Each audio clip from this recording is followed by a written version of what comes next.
दोस्तों, सुनने की क्षमता को हम कम नहीं आंक सकते। महाभारत के युद्ध में भी कृष्ण जी ने अर्जुन को बुलाकर कहा कि तुम अगर ये युद्ध जीतोगे अपने अस्त्र शस्त्र से, तो साथ ही तुम्हें एक अच्छा सुनने वाला भी बनना पड़ेगा। अगर तुम अच्छी तरह एक्टिव लिसनिंग नहीं करते हो तो तुम ये युद्ध जीतने की संभावना उतनी ही कम करते हो। उन्होंने उनको एक किस्सा सुनाया।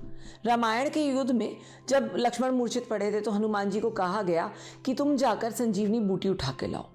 अब जिससे पहले कि वो सुनते कि संजीवनी बूटी कैसी है, कहाँ मिलेगी, क्या है, वो वहां से उड़ चले, क्योंकि देखो समय भी कम था, प्राण भी बचाने थे लक्ष्मण जी के। वहां उड़ के वहां पहुंचे। अब उस टाइम पे फोन तो होते नहीं थे कि वो पूछे कि संजीवनी बूटी कैसी दिखती है, कैसी होती है, राइट, हमारे मोबाइल फोनों की तरह। उन्होंने सीधे के सीधे पूरा पहाड़ ले जाने की सोची। 2 मिनट सोच लेते, 2 मिनट सुन लेते, 2 मिनट समझ लेते कैसी दिखती है उस वैद से, तो शायद पूरा हिमालय तो ना उठा के लाना पड़ता उनको लंका में। तभी कृष्ण जी ने अर्जुन जी को कहा कि तुम्हारा युद्ध तुम्हारे अपनों से है, तो सुनना भी सीखना। अगर अच्छी तरह सुन पाए तो इस युद्ध को आधा जीत पाओगे और बाकी तो का काम तुम्हारे अस्त्र शस्त्र करेंगे। तो दोस्तों, आज मैं doctor Garima Gupta, mental health coach, psychologist और साइकोथेरेपिस्ट, आपको इस जर्नी पे ले जाना चाहती हूं जहां कि हम आज एक्टिव लिसनिंग के ऊपर बात करेंगे। चौंक गए आप? क्योंकि सुनना तो बहुत जरूरी है, हम एक दूसरे को सुनते हैं, लेकिन सुनना और इफेक्टिव कम्युनिकेशन करना, उसमें क्या अंतर आता है, उसको आज हम हाईलाइट करेंगे इस वीडियो के माध्यम से। तो बने रहिएगा मेरे साथ यहाँ पे, क्योंकि आज हम आपको एक्टिव लिसनिंग और कम्युनिकेशन इनहैंस करने के वो नुस्खे बताने जा रहे हैं जो आपने कभी सोचे भी नहीं होंगे। एक्टिव लिसनिंग की वजह से आप अपने उन रिश्तों को सुधार पाओगे जिनमें आपकी आर्ग्यूमेंट ज़्यादा होती है या जिसमें आपकी कम्युनिकेशन ही नहीं होती है।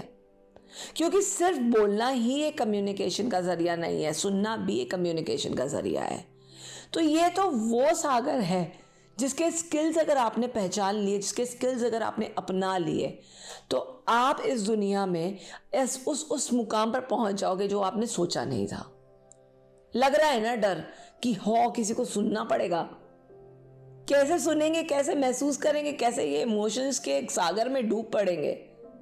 तो ये एक्टिव लिसनिंग या ये सुनने की क्षमता आपको उस ऊंचाइयों तक पहुंचा सकती है, आपको सक्सेस दिला सकती है आपके अपनी पर्सनल और प्रोफेशनल लाइफ्स में। इसीलिए ये टॉपिक बहुत ज़रूरी है। बहुत कम सुना हुआ, बहुत कम बोला हुआ टॉपिक है, पर बहुत ज़रूरी है कि कैसे हम किसी को सुनने के साहस रख सकते हैं, कैसे हम किसी को सुनने की क्षमता रख सकते हैं। सो एक्टिव लिसनिंग का पहला उसूल है बी फुल्ली प्रेजेंट जहां पर आप हो, बी माइंडफुल आप कहां पर हो। मान लो आप एक कॉन्सर्ट में गए हो, वहाँ आपका फेवरेट रॉक बैंड आपके लिए प्रेजेंट कर रहा है, सपोज आदित्य रिखारी या कोई भी आप कॉन्सर्ट में गए हो, वहाँ पे आपके फेवरेट बैंड प्ले कर रहा है। क्या आप अपने फ़ोन को स्क्रॉल करोगे? ठीक है, एक आध सेल्फी ले ली, एक आध वीडियो बना ली, बट क्या आप इंस्टाग्राम पे, यूट्यूब पे, स्नैपचैट पे जाओगे उस टाइम पे? नहीं। आप पूरी तरह उस एक्सपीरियंस को महसूस करना चाहोगे, आप पूरी तरह उस एक्सपीरियंस में रहना चाहोगे, राइट। तो फिर जब हम डिनर करते हैं अपनी फैमिली के साथ, जब हमारी कॉन्वर्जेशंस हो रही होती हैं, हम अपने अपने फ़ोनों पर क्यों होते हैं? जब वो सही नहीं है तो ये भी सही नहीं है दोस्तों। तो आपको माइंडफुल होना है, एक्टिव लिसनिंग के लिए पहले प्रेजेंट होना है कि दूसरा इंसान आपसे क्या बोलना चाह रहा है। क्या पता कल हो ना हो, आज ही कॉन्वर्सेशन करने के लिए हम जितना टाल रहे हैं वो हमें कल मौका मिल पाए ना पाए। सो बीइंग फुल्ली मीन्स आप वहाँ प्रेजेंट हो, आप अपने लैपटॉप्स, अपने फ़ोन्स, अपने सारे गैजेट्स बंद करके उस इंसान की कॉन्वर्सेशन में पार्ट ले रहे हो जो आपके लिए बहुत इंपॉर्टेंट है, जो आपके लिए बहुत कुछ सोच रहे हैं। इससे क्या होगा, आप एक दूसरे के लिए रिस्पेक्ट कर पाओगे और रिस्पेक्ट को एक नए लेवल पे पहुंचा पाओगे। यू फील डिसरिस्पेक्टेड, राइट, कि आप किसी से बात कर रहे हो और वो सुन नहीं रहे हैं, वो फ़ोन स्क्रॉल कर रहे हैं, वो इधर उधर देख रहे हैं या गाने गुनगुना रहे हैं। You won't feel it, you won't like it. इसीलिए एक्टिव लिसनिंग का पहला उसूल है कि be mindful, be present in the moment जहाँ पर कॉन्वर्सेशन हो रही है। तो एक और उसूल है एक्टिव लिसनिंग का, जो होता है ऑप्टिमम आई कॉन्टैक्ट। अब प्रॉपर आई कॉन्टैक्ट मेंटेन करना पब्लिक स्पीकिंग का एक बहुत महत्वपूर्ण स्किल है। आपको मान लीजिए स्टेज पे कोई प्रेजेंटेशन देनी है, कोई टॉक देनी है या आपको कहीं बोलना है, तो आप स्टेज पर जाइए, लंबी सांस लीजिए, सांस छोड़िए, थोड़ा रिलैक्स कीजिए अपने पोस्चर को और किन्हीं 2 लोग जो आगे की रो में बैठे हैं उनसे 2-2 सेकंड के लिए आई कॉन्टैक्ट मेंटेन कीजिए। It will give you a confidence, it will give you a feeling कि yes you are the boss. समझ गए ना आप प्रॉपर आई कांटेक्ट मेंटेन करना एक्टिव लिसनिंग के स्किल्स के लिए कितना ज़रूरी है। आपने जो आई कांटेक्ट मेंटेन किया है उससे दूसरा इंसान आपको सीरियसली ले रहा है, आपको सुन रहा है। इसको आजमाइएगा ज़रूर। एक्टिव लिसनिंग के एक और टिप है दोस्तों, नॉन वर्बल क्यूज। हर चीज़ बोल के नहीं हो सकती है। Words of affirmations like yes no बताता है कि हम सुन रहे हैं या नहीं सुन रहे हैं, but non verbal cues are also important. Non verbal cues जो होते हैं जैसे कि यस यस, या फिर हेड नॉड करना, या फिर समझाना किसी को कि हाँ मैं एक्टिवली प्रेजेंट हूँ और तुम्हें सुन रहा हूँ, एक एम्पैथी क्रिएट करते हैं, एक सेंस ऑफ बिलोंगिंगनेस क्रिएट करते हैं। आपको भी अच्छा लगेगा अगर कोई आपको सुने, तो दूसरों को भी अच्छा लगता है अगर आप सुनो। आधी प्रॉब्लम्स तो तभी सॉल्व हो जाती हैं जब मैं सोचती हूँ कि कोई मुझे सुन रहा है। आधे सॉल्यूशंस मुझे बोलने में ही मिल जाते हैं, एक सुकून मिलता है, एक पीस मिलता है। सो नॉन वर्बल क्यूज भी इंपॉर्टेंट है। नेक्स्ट क्यू है कि आप ओपन एंडेड क्वेश्चंस पूछें, क्लोज एंडेड नहीं जिसका आंसर सिर्फ यस और नो ही होता है। ये ओपन एंडेड क्वेश्चंस जो होते हैं ना, ये वीआईपी पास होते हैं किसी भी कॉन्वर्जेशन का।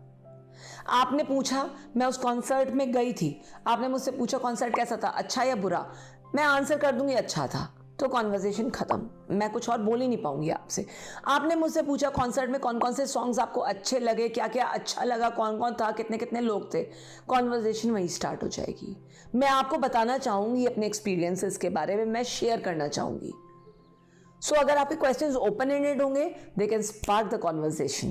दोस्तों, एक्टिव लिसनिंग का ना एक और उसूल है।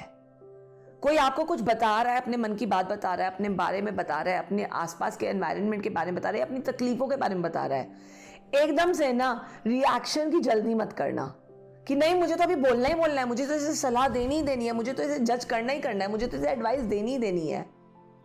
थोड़ा सुनने का पेशेंस रखो।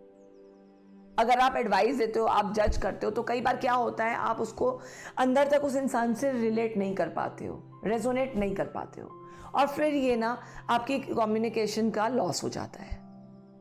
तो सुनो ना गौर से, समझो ना चीज़ों को। जल्दी क्या है आंसर करने की, कर देंगे, क्या पता उस इंसान को आंसर ही नहीं चाहिए, सिर्फ मन की भड़ास ही निकालनी है। तो सुन लो ना वहाँ ठहर के, बिना जजमेंट के, बिना किसी चीज़ के। यार ये मेरी ज़रूरत होती है तो ही मेरे को आके बगर बगर बगर बगर बगर बगर सुनाते हैं, वरना वैसे तो इन्हें कोई मतलब नहीं है मुझसे। छोड़ दो ना, अभी तो आप कंधा बन ही सकते हो ना किसी का, तो उसी को रिलिश कर लो। ये तो आप ही के हाथ में है कि आप अपनी कॉन्वर्जेशंस को कैसे एक मेलोड्रामिक सिचुएशन में कन्वर्ट कर सकते हो, स्टोरी में कन्वर्ट कर सकते हो, या फिर उसमें हिंड्रेंसेस डाल सकते हो। बिना जजमेंट पास करे आप उसको सुनना पसंद ही नहीं करते हो। ये तो आपके हाथ में है दोस्तों कि आपकी लाइफ की स्टोरी या ये रोमांचक पल कैसे बन सकते हैं। In the end we all are stories, right? ये तो सुना ही है ना आपने। जब आपने ये सुना है तो स्टोरी को बनाने के लिए आज आपको एक कम्युनिकेशन ब्रिज भी बनाना पड़ेगा और एक्टिवली कुछ सुनना भी पड़ेगा। कमेंट पास करते हैं ना, तो सुनने की क्षमता भी रखनी चाहिए। इस एक्टिव लिसनिंग स्किल से आप फीडबैक्स, क्रिटिसिज्म्स को पॉजिटिवली भी ले पाओगे अपनी लाइफ में। जीवन में हर चीज़ समझने की, सुनने की क्षमता रखोगे, क्योंकि आपने रिएक्ट करना तो बंद ही कर दिया ना अब, राइट? सिर्फ रिस्पॉन्ड करते हो ना, तो इसीलिए इस चीज़ों से वो ब्रिज भी बन पाएंगे जो आप पहले नहीं बना पाए थे। अगर आपको ये वीडियो अच्छा लगा है तो प्लीज़ लाइक कीजिएगा, सब्सक्राइब कीजिएगा, शेयर कीजिएगा और इसको और लोगों तक भी पहुंचाइएगा। तब तक के लिए signing off, doctor Garima Gupta. फिर मिलेंगे, जल्दी मिलेंगे।